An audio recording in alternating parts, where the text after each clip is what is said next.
If you're anything like me, you may find yourself snapping, swearing, getting so overwhelmed by even the slightest stressful situation. For me, it's quick anger. It's frantic responses made based off of high emotion.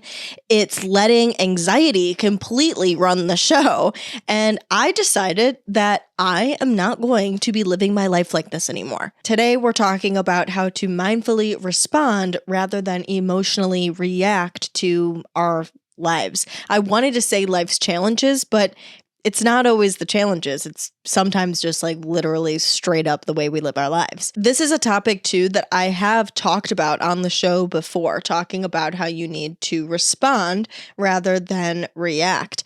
And I thought in the past that I was maybe responding because I was giving a response compared to my previous reaction of freezing. Fight, flight, or freeze, I would freeze. And so when I stopped myself from freezing and just gave any answer, even if that answer was frantic, I felt that that was something to be proud of. And it was. I mean, like that was a stage that I definitely had to go through. I had to learn how to speak up rather than freeze up.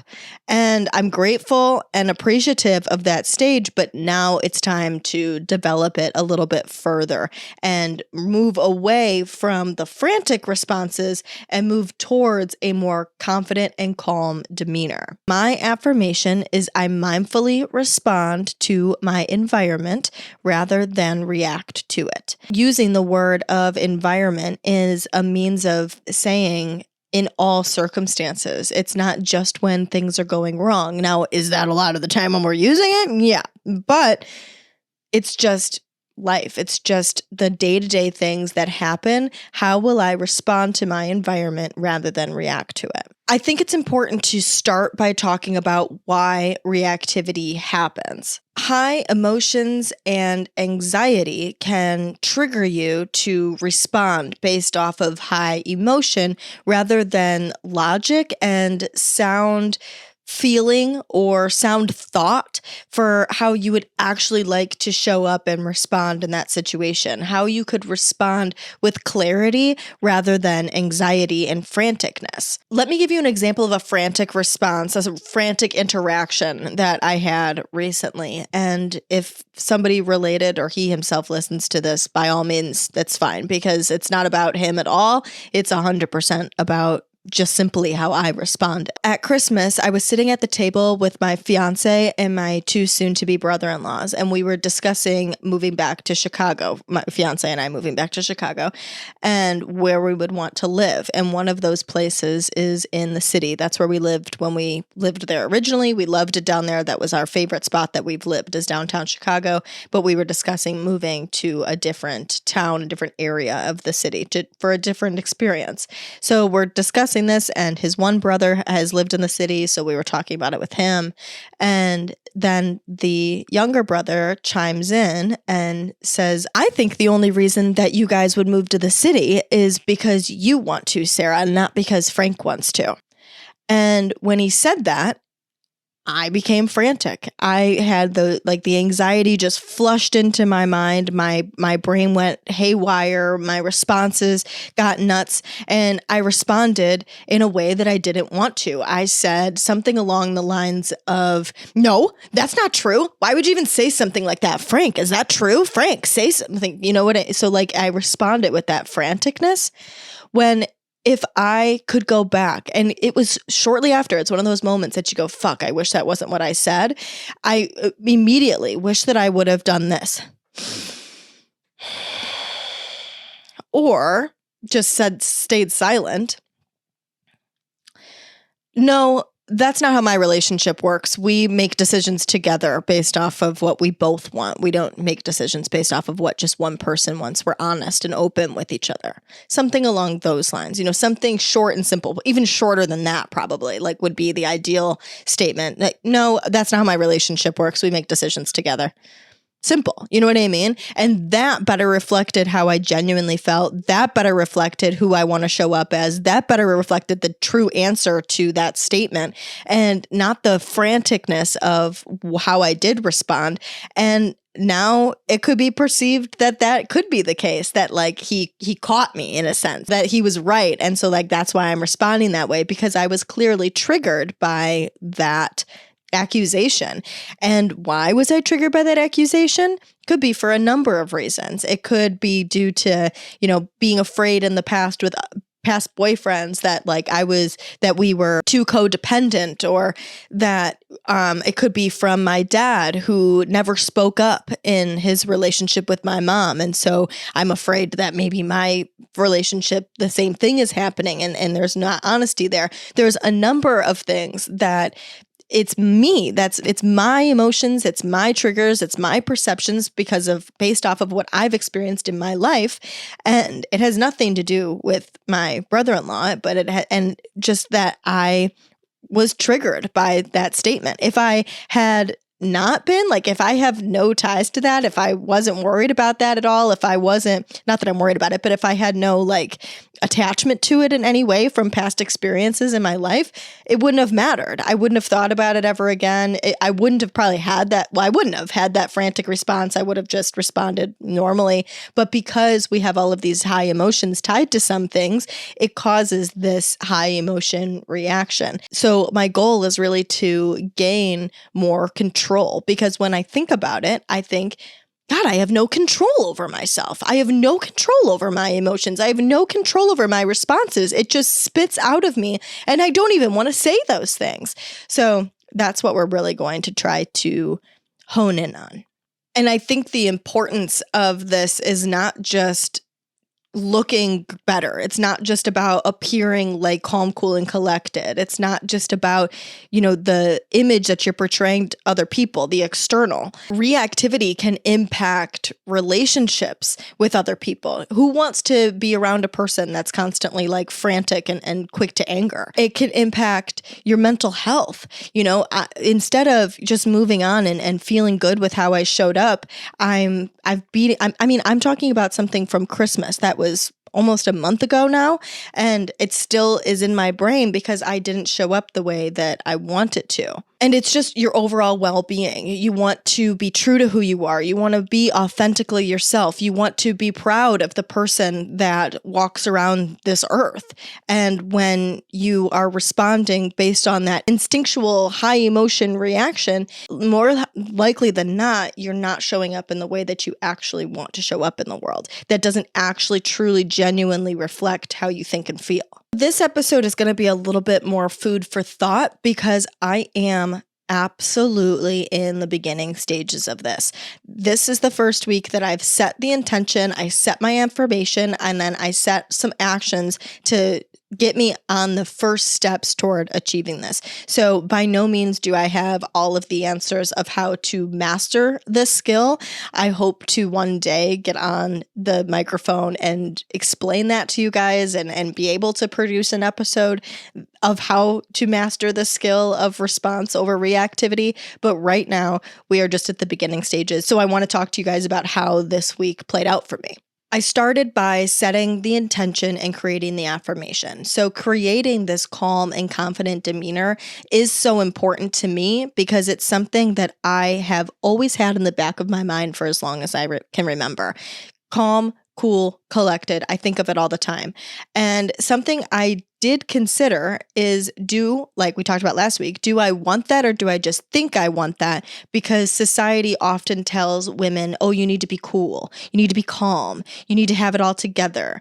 And you can't be, crazy and obsessive and freak out about things because then you're nuts, And so I really considered why it was that I wanted this goal. And the truth is because I genuinely think that is who I am. I am more calm and reserved and quiet. And, I'm physically loud and I talk a lot and all of those things. But at the end of the day, when I'm in social situations, like I don't really want to say much, but I find myself saying things to fill the space. I find myself saying things because you're supposed to be extroverted. That's who people like, is the loud, bubbly, smiley, laughy girl.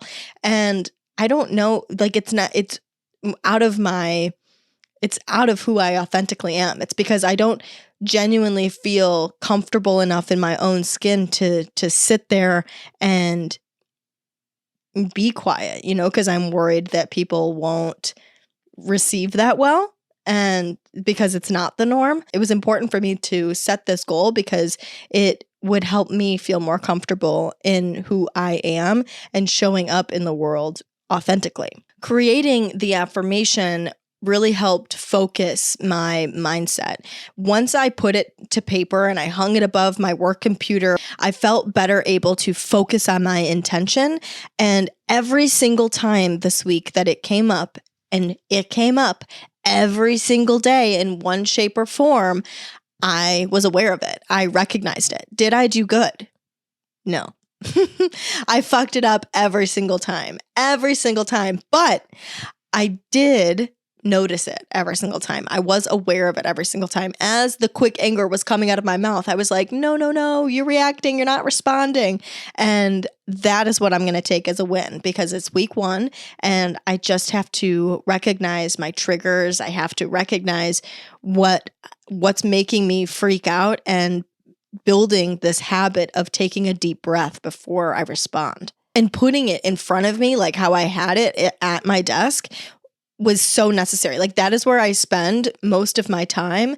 And my desk is also in my kitchen. So like I'm seeing it all the time.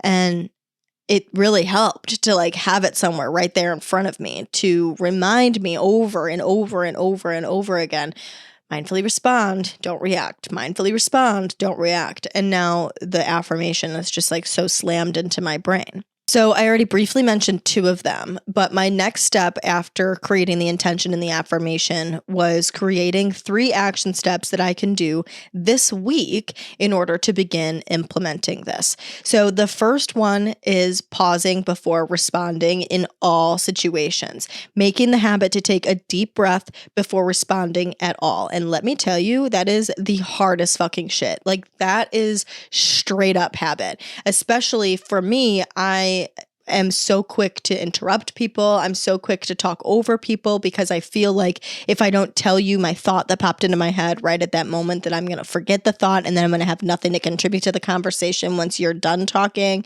And so I really struggle with that. And I realize it now most times, and again, it's not something that I remember to even be aware of every single time, but there's a lot of times that I was able to catch myself not pausing before responding. And it's difficult too, because, people also will just talk and talk and talk and talk if you don't interrupt them sometimes is what it feels like. And so I don't know, I think it creates more of that, like I said, like that confident demeanor as well. Like it creates this no, it's a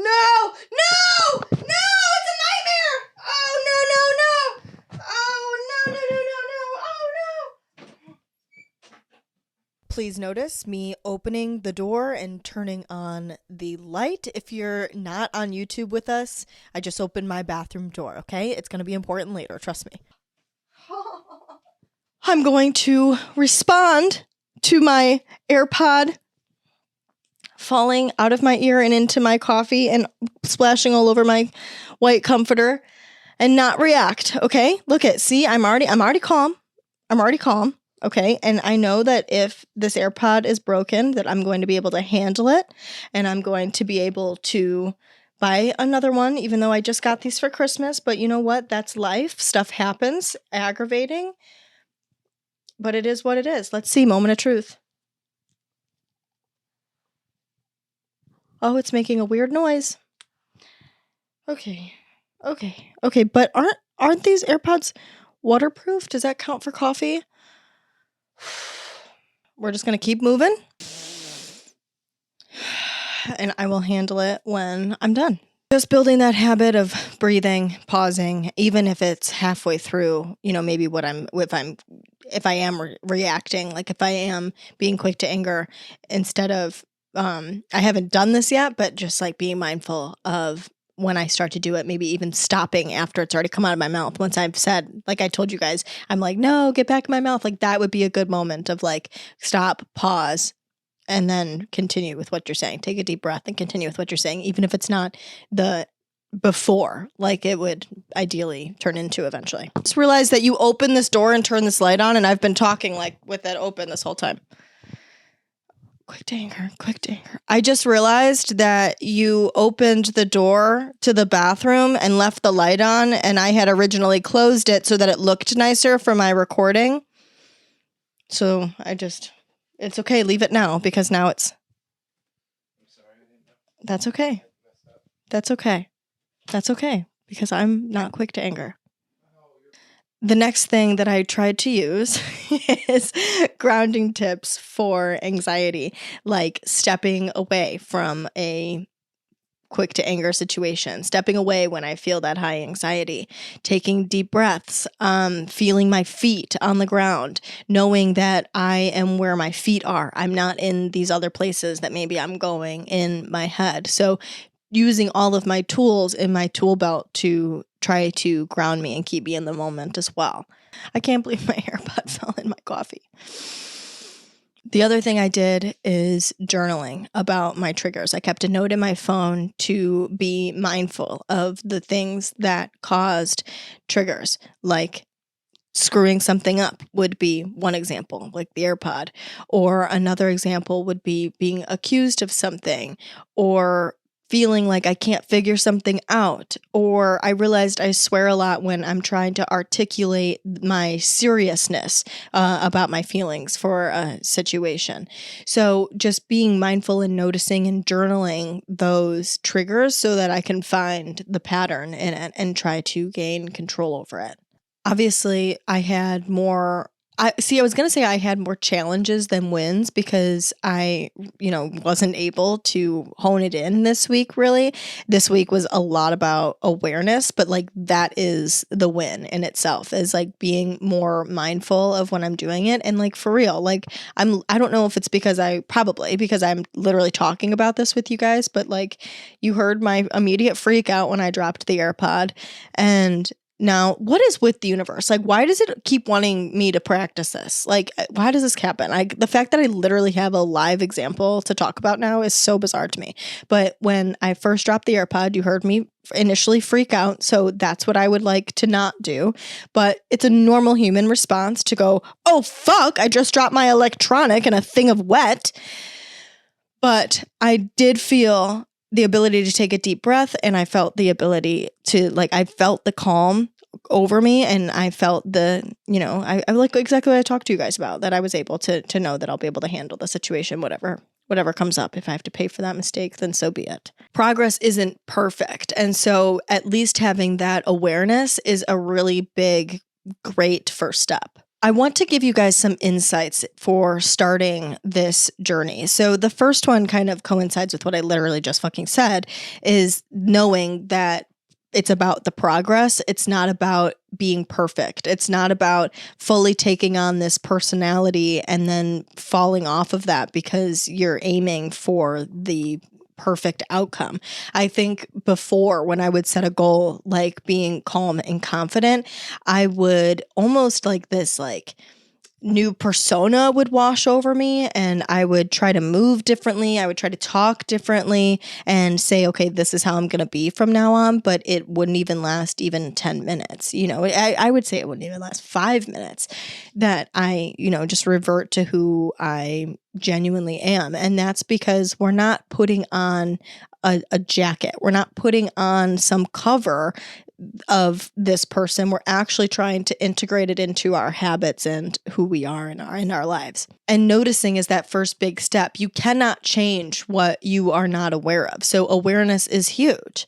When you set an intention and you take off the layer or the pressure of doing it right and being perfect and making this be your new persona starting now, you're able to notice how you show up and notice when you're reacting rather than responding without judgment. You can say, oh shit, there it is. Look, see, I did that. I know that I'm not a piece of shit because I screwed it up. I can see when I do it. So why did that happen? What triggered me to do it? What's happening in my mind? What can I do now? Can I take a deep breath? Can I apologize for my quick anger? What can I do now to kind of repair the situation so that I can try again next time? My next insight would be creating that very clear, very concise intention and affirmation. Actually having it written out and put somewhere where you see it constantly and can be reminded of it. And just having the clarity of what your intention is going to be to focus on as a goal really makes a difference, because you see how the universe or God or whatever connects with you brings it into your life and allows you to practice it every single time. You're just aware of it. I'm sure these things happen regardless without the awareness, but now you're aware that it's an opportunity for you to practice your new intention. But it starts with setting that intention so that you can recognize it when it shows up in your life. Choose actions that you can take just this week alone to start to implement this. Not 3 actions that you should be taking for all eternity, not 3 actions that are going to be more in alignment with your end outcome, but 3 intentions, 3 actions that are small and that you could accomplish this week to begin to get towards your desired outcome. So some things like this might look like taking a deep breath, journaling to open that dialogue with yourself and get to know yourself better, being aware of behaviors that you admire, like when you watch movies or you read books or you see people interact. What things do you find yourself saying, oh, I wish I acted like that? Maybe taking note of your triggers. These are all very small, very doable, very no pressure things that would help you start to get closer to your desired outcome. And all of these things lead to the 4th insight is just being kind to yourself, like making sure that you're doing this because you love yourself and reminding yourself of that. This is not something to change yourself because you hate who you are and you suck and can't figure it out. And this is why I hate you, because you can't do it right. But it's a means of saying, I love you so much and I want the rest of the world to see how wonderful you are, to see how you truly think, how you truly feel, how you truly respond, just as I see you, just as I know you to be. And when you lead with love and when you lead with that in your brain, instead of I have to change who I am, I have to fix who I am, I'm broken, it makes it so much more achievable. I've got some things for you guys to take away from this week's episode. If you want to write it in your notes for things that you could do at some point this week, if you want to just think about it now with me right in this moment, if you want to end the episode, pause the episode, come back and listen to these things that you can do when you're ready to do them, whatever works best for you. So the first one, I've got, of course, a cute little journaling prompt for you guys. Where in your life are you the most reactive, and what triggers that response? Create an intention. I really recommend to write this down in a journal or on a note on your phone, but create an intention that you would like to accomplish. And then create a simple daily reminder. Create an affirmation and put it somewhere where you're going to see it regularly based off of your intention. Mine is, again, just for reference, yours can be completely different, but just for reference, mine is I want to cultivate a calm and confident demeanor. And so my affirmation is I mindfully respond to my environment rather than react to it. And then choose your 3 actions for the week. I'm going to pause before I respond. I'm going to take deep breaths when I feel myself quick to anger, when I feel myself doing X, Y, and Z. I'm going to practice my grounding techniques and walk away from overwhelming situations. I am going to notice and take note of behavior that I admire. I am going to take inventory of what triggers me and why it triggers me. What 3 actions are you going to do to start working towards your intention outcome? Just 1 week of intentional effort can really start to shift these patterns. And I would love to hear how that starts to happen for you. Send me a message on Instagram. I was going to say, or TikTok, if that's even a fucking thing anymore. Send me a message somewhere. Send me a text message. Send me an email. Send me something. I would love to hear what intention you are setting for yourself and how it's going for you. This journey is just beginning for me. And if you are just in the beginning stages of it as well, you are absolutely 100% not alone. I am here with you as well. Hold me accountable. I'll hold you accountable. Let's stop reacting to our environment and start responding. If you're somebody who's ready to ditch the perfection narrative and embrace real, messy, sustainable self-improvement, make sure to subscribe to Wellish, both on YouTube and wherever you get your podcasts. If you've been loving episodes like this one, make sure to do your weekly kindness, your weekly charity, and leave a rate and review to help other people find realistic wellness without the pressure to have it all figured out. You guys are incredible. Everything will work out because it always does. And if it hasn't yet, it's not the end. I will talk to you guys next week. Bye.